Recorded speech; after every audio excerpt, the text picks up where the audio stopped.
ኖት የምትይዙ ከሆነ የያዛችሁ ያላችሁ ሰዎች ከሆናችሁ እንደዚህ ብትጽፉ ደስ ይለኛል። እግዚአብሔር ምድር የምትለውን ታስቀድሙና ምድር እጽዋትን የሚለውን ደግሞ አንድ ቦታ ታስቀምጡና ከዛ እንዴት አድርጌ ላሳያችሁ? ወይል እዚህ ጋር ከፋፍዬ ባሳያችሁ ደስ ይለኛል። ምክንያቱም ለመሰላችሁ ለማጥናት አንደኛው የሚመቸን ጥሩ መንገድ ስለሆነ እዚች ላይ ላሳያችሁ።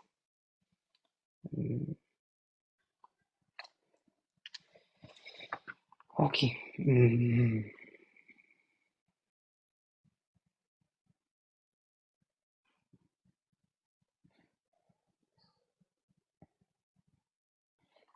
እንደዚች 3 መስመሮች ብታደርጉና ደብተራችሁ ላይ ከዚህ ብትጀምሩ ምድር የሚለውን እዚህ ጋር ብትጽፉ በውስጡ ደግሞ ያላትን ምድር በውስጡ ያላትን ደግሞ እዚህ ጋር ብትጽፉ ከዛ ደግሞ የተፈጠሩት ነገሮች የሚለውን ደግሞ እነሱንም እዚህ ጋር ብትጽፉ በጣም ቀላል ይሆንላችኋል። ስለዚህ እነዚህን ስነግራችሁ ትጽፋላችሁ። ለምሳሌ ምድር እዚህ ጋር ብትጽፉ እጽዋትን፣ ተክሎችን፣ ዛፎችን፣ ሳር ምናምን የተባሉት በሙሉ የተፈጠሩትን በሙሉ ከዛ እዚህ ጋር ደግሞ እንደየወገናቸው የሚለውን እሱም ትንሽ ደቂቃ አሳያችኋለሁ። በጣም ይህን ክፍል እንድንረዳ የሚያደርገን አንደኛው ሀሳብ ስለሆነ እያነበብን ስንሄድ በደንብ ይገባናል። እንደዚህ ይላል። እግዚአብሔር ምድር እጽዋትን እንደየወገናቸው ከዛ ደግሞ ዘር የሚሰጡ ተክሎችን እና በምድር ላይ ዘር ያዘሉ ፍሬ የሚያፈሩ ዛፎችን እንደየወገናቸው ታብቅላለ። ስለዚህ ሁሉም ያበቀለው እንደየወገኑ ነው። እንደየወገኑ ምድር በውስጣቸው ምን ያህል ዘር ያለባቸው አይደል? እና ደግሞ ዘር መስጠት የሚችሉ ዘር የሚሰጡ ተክሎችንና በምድር ላይ ዘር ያዘሉ ፍሬ የሚያፈሩ ዛፎችን እንደየወገናቸው ታብቅላለ። ስለዚህ ልንገራችሁ፣ እግዚአብሔር የፈጠራቸውን ነገሮች በሙሉ የፈጠረው ከዘር ጋር ነው። በውስጣቸው ዘር እያስቀመጠ ነው። አለዚያ መብዛት አይችሉም። እንደየወገናቸው ነው የሚበዙት። ስለዚህ ምድር ታብቅላለ። ምድርም ማድረግ ይችላል። ከዛ ምድር እጽዋትን እንደየወገናቸው ዘር የሚሰጡ ተክሎችና በውስጣቸው ዘር ያለባቸውን ፍሬ የሚያፈሩትን ዛፎች በየወገኑ አበቀለች። በውስጣቸው ዘር ያዘሉ ፍሬ ደግሞ ምን የሚያፈሩትን ምን አደረገች? አበቀለች። ታብቅላለ። እሺ እዚህ ጋር በደንብ እንይ። ምድር ዛፎችን፣ እጽዋቶችን በውስጣቸው ዘር የሚያዝሉ ፍሬ ደግሞ ያላቸው ዘር ያዘሉ ዘር የሚሰጡ አሉ። በውስጣቸው ደግሞ ፍሬ አምጥተው በውስጣቸው ዘር ያላቸው ደግሞ ዛፎች አሉ። ለምሳሌ ማንጎ ዛፍ ፍሬን የሚሰጠን በውስጡ ግን ምን አለ? ዘር አለ። አፕል ዛፍ ፍሬን የሚሰጠን በውስጡ ግን ምን አለ? ዘር አለ። ስለዚህ ፓፓይ ዛፉ የሚሰጠን ፍሬ ነው፣ በውስጡ ግን ምን አለ? ዘር አለ። ሁሉም ነገር እግዚአብሔር የፈጠረው ከዘር ጋር ነው። ለምን ከተባለ ያለ ዘር ራሱን መተካት አይችልም። ስለዚህ እግዚአብሔር 4000 ዛፍ አልፈጠረም። 5000 ምንድነው የሚባለው ዛፍ አልፈጠረም። 6000 የሚባል ዛፍ ምናምን አልፈጠረም። እግዚአብሔር የፈጠረው በውስጡ ዘር ያለበትን ዛፍ ነው። በውስጡ ፍሬ ያለበትን ዛፍ ነው። ስለዚህ ያ ዛፍ የሚበዛው በዘር መርህ ብቻ ነው። በዚያ ምድር ላይ ያስቀመጣቸውን ዛፎች በሙሉ በምድር ላይ የተቀመጡት ኮኪ ወዴት ሄዳ ነው? ኦኬ መጣች። እሺ ስለዚህ በምድር ላይ የተቀመጡትን ወይም ያስቀመጣቸውን ነገሮች በሙሉ ከዘር ጋር ነው ያስቀመጠው። ዘር ከሌለ ሰው መብዛት ሰው በሰው ደረጃ ማለት ነው በፍጥረትም ደረጃ ዘር ከሌለ የሚበዛ የሚቀጥል ነገር የለም። በዘር ነው የሚበዛው የሚቀጥለው ነገር። ስለዚህ አንድ ዛፍ ነው ያስቀመጠው፣ በውስጡ ምን ያለበት? ዘር ያለበት፣ ፍሬ መስጠት የሚችል አንድ ዛፍ ነው ያስቀመጠው፣ በውስጡ ምን ያለበት? ዘር ያለበት። ለምን? ዘሩ ነው ምን እያደረገ የሚሄደው? እየበዛ እየበዛ እየበዛ። ስለዚህ እግዚአብሔር በየጊዜው ዛፍ አይፈጥርም፣ አንዴ ነው ዛፍ የፈጠረው። ወይም ደግሞ ምድር ታብቅላለ፣ ምድር አበቀለች። ምን አበቀለች? በውስጣቸው ዘር ያለባቸው ዛፎች፣ መልሰው ዘር የሚሰጡ ተክሎች ምን አደረገች? አበቀለች። እዚህ ጋር ነገር ልንገራችሁ፣ ፍሬ ይበላል፣ ዘሩ ግን አይበላም። ከውስጥ ያለው ፍሬውን እንበላለን። ለዚህ ነው ዘሩን መራራ ያደረገው እግዚአብሔር። መራራውን ከበላን መራራው እንዳንበላ መራራ ያደረገው ራሱ ለዚህ ነው እግዚአብሔር። የሚቀጥለው ዘመን ዘር አናገኝማ ፍሬውን ዘሩን መንበላ ከሆነ። ስለዚህ ዘሩ ምን አደረገው? መራራ አደረገው። ፍሬው ጣፋጭ ነው። ፍሬው ይጣፍጠናል፣ እንበላለን። ዘሩ ጋር ስንደርስ ይመረናል፣ ቶሎ እንተፋለን። ለምን? ህይወት እንዲቀጥል። ያለ ዘር ምንም ነገር አይበዛም። ያለ ዘር ምንም አይቀጥልም። ዘር እስካለ ድረስ ብቻ ነው የምድር ስርዓት የተቀመጠው። ለዚህ ነው ኢየሱስም ሲመጣ እንደዚህ አለ።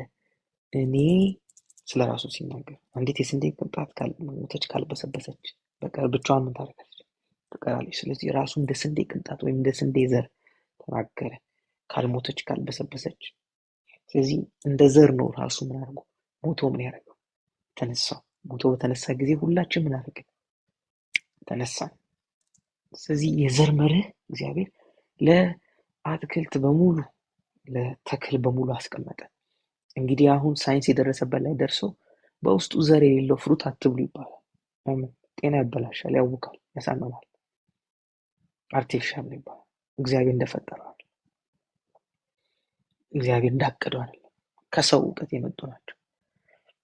ስለዚህ በፋብሪካ ምናምን የመጡ ናቸው። እነሱ ምን አረ ህይወት የለባቸው፣ ጉዳት ናቸው ያለባቸው። ስለዚህ እግዚአብሔር የፈጠረው ነገር ከሆነ በውስጡ ምን አለበት? ዘር አለበት። በውስጡ ራሱን መልሶ መቀጠል፣ ራሱን መልሶ ማብዛት የሚችልበት መርህ አስቀምጧል። ስለዚህ ይሄንን አለ ምድር ታብቅል አለ እግዚአብሔር። ከዛ ምድር አበቀለች። ምድር ምን ታድርግ? ታብቅል። ከዛ ምድር ምን አደረገች? አበቀለች። እግዚአብሔር እነዚህን በእጁ ፈጠራቸው አልፈጠራቸው? ምንድን ነው ያደረጋቸው? ምድር ታብቅል አለ። ምድር ምን አደረገች? ሰጠች። ለዚህ ነው አሁን በደምብ ስሙ፣ ዛፍ ስንለቅለው የሚሞተው ለዚህ ነው። አትክልት ስንለቅላቸው የሚሞቱት ስለዚህ ነው። ለምን? የተገኙት ከምድር ስለሆነ ህይወታቸው የተቆራኘው ከምድር ጋር ህይወታቸው የተቆራኘው ከምድር ጋር። ያለዚህ ፈጽሞ ህይወታቸው መቀጠል አይችልም። ተዉትና ሊበዙ፣ ተዉትና ራሳቸው ሊተኩ፣ የሚቀጥሉት ራሱ ለራሳቸው መቀጠል የሚችሉት ምን እስካደረጉ ነው? ከዛች ከተተከሉባት ቦታ ጋር ምን እስካደረጉ፣ ኮኔክትድ እስከተጣበቁ ድረስ ብቻ። ስለዚህ ለዛፍ ህይወቱ ቆንጆ እንትን ውስጥ ያማረ ምንድን ነው የሚባለው ምንጣፍ ላይ ወስደን ቆንጆ በጣም ደስ የሚል ማርብል ላይ ምናምን ወስደን ብናስቀምጠው ሟች ነው። እሱ የሚፈልገው አፈር ነው። ለዛፍ የተፈቀደለት ወይም ህይወቱ እንዲቀጥል የተደረገው በዚህ መንገድ ብቻ ነው። ስለዚህ ምድር ታብቅላለ፣ ምድር አበቀለች። በቃ እዛው መልሶ ምን ያደርጋል? ህይወቱን ይቀጥላል።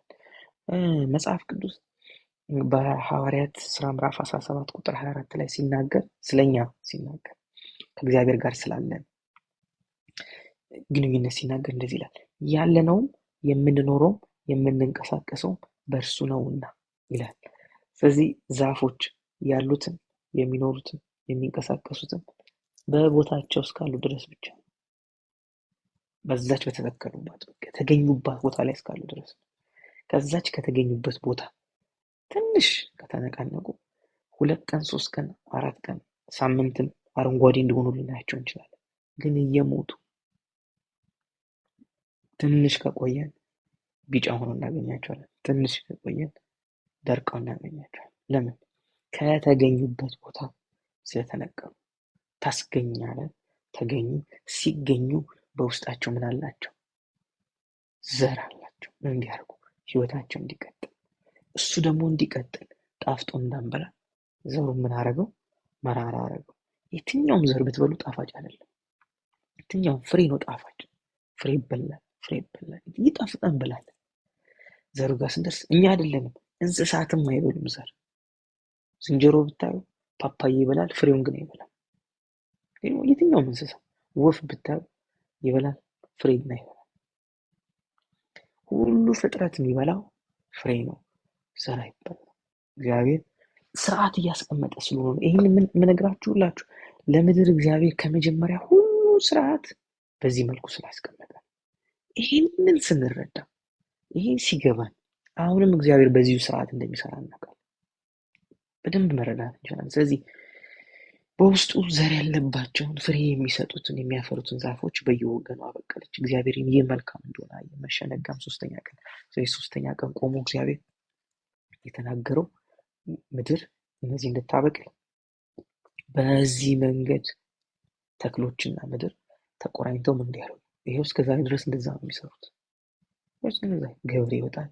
ኢየሱስ መጣና ከ4000 ምናምን ዓመት በኋላ መጣና ኢየሱስ ዘር ሊዘራ ወጣ እያለ አስተማረ። ሲያስተምር የዘራው በመልካም መሬት ላይ ወደቀው ግን አለ። የሚናገረው እኮ ስለ ዘር አይደለም የሚናገረው ስለ እግዚአብሔር ቃል ግን መርህ ስለሆነ ሁሉ ትንሽም ትልቅም ሰው ይሄ ቢነገረው ይገባዋል። የዘር መርህ ስለዚህ እቺን ሐሳብ እንዳትረሷት። ለምን? ለሁሉ ነገር ፕሪንሲፕል ስለሆነ ያስቀመጠው እግዚአብሔር ምድርን ከዚህ መርህ ጋር ስለሆነ ያስቀመጠው። በዚህም ስለሆነ የምትሰራው በዚህ መንገድ ነው ምድር እስከዛሬ እየሰራች ያለችው፣ ከዚህም በኋላ የምትሰራው። ይሄ ሲቋረጥ ዘፍጥረት ምዕራፍ 8 ላይ እንሂድ። ይሄ እንዴት እንደሚሰራ ላሳያችሁ። ምዕራፍ 8 ቁጥር 22 ላይ ምዕራፍ 8 ቁጥር 22 ላይ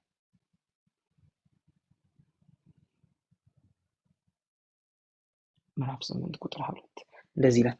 ምድር እስካለች ድረስ ማን እስካለች?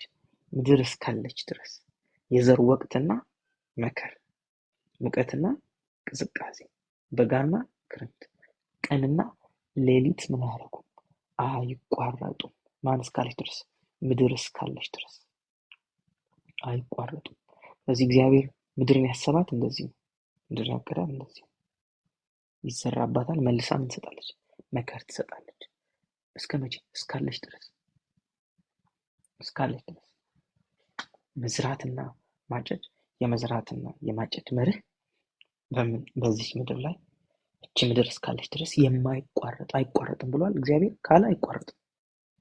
ምንም ሌላ ትግል አያስፈልገውም።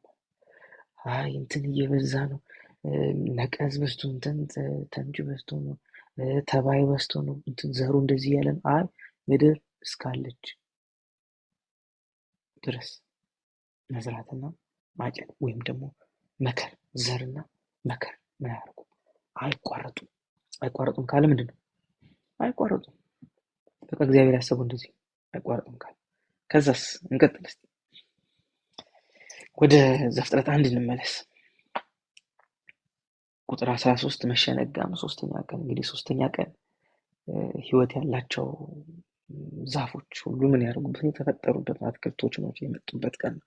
እነሱ ደግሞ እንዳትረሱ እንደየወገናቸው ነው። እንዳትረሱ እንደየወገናቸው። ዛፍ ላይ የሚሆነው ዛፍ ላይ እንደ ዱባ ወተርሜሎኑ ምናምን መሬት የሚሆነው መሬት እየሆነ እንደየወገናቸው ነው።